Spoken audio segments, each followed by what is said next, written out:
When we're engaged in the third time of election or of choice making, when we're using our reason process but depending on God's guidance, it's very important that we have freedom to a good degree from bias, that Ignatian indifference.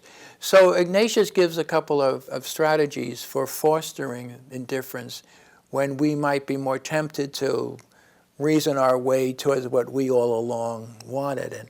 And the first is to imagine somebody in your situation, a friend of yours, whose well-being you really care about, who has these options.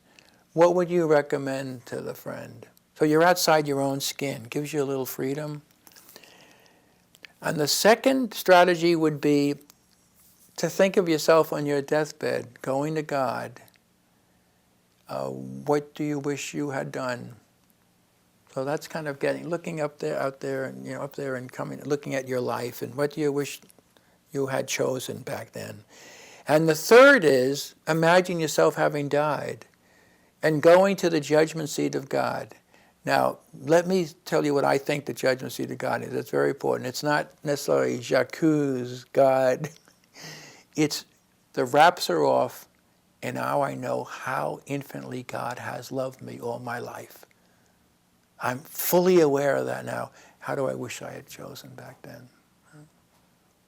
What's the nature of the certitude you can get from this process? How sure can your assent be to the conclusion you come to?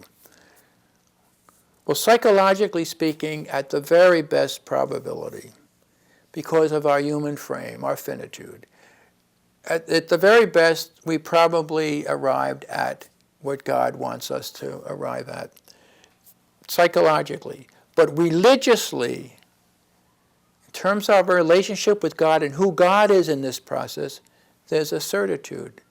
Namely, religiously, if I have tried to seek God's will, if I've tried to grow in indifference, volitional indifference, Ignatian indifference about the choices, so that is to listen to God and be led by God. And if I've done all the homework that I could do within my ability, I can have religious certitude. God will work with what I'm done, and in that sense, it's God's will.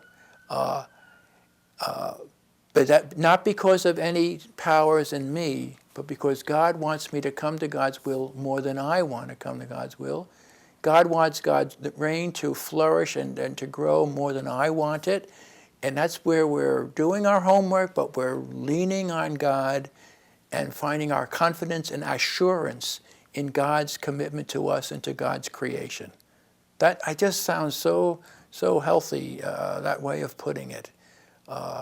Keeps us humble, but it also recognizes faith is not meant to be a situation of endless doubt and endless confusion and endless scrupulosity. Not at all. It's a quiet assurance rooted in God, not in ourselves.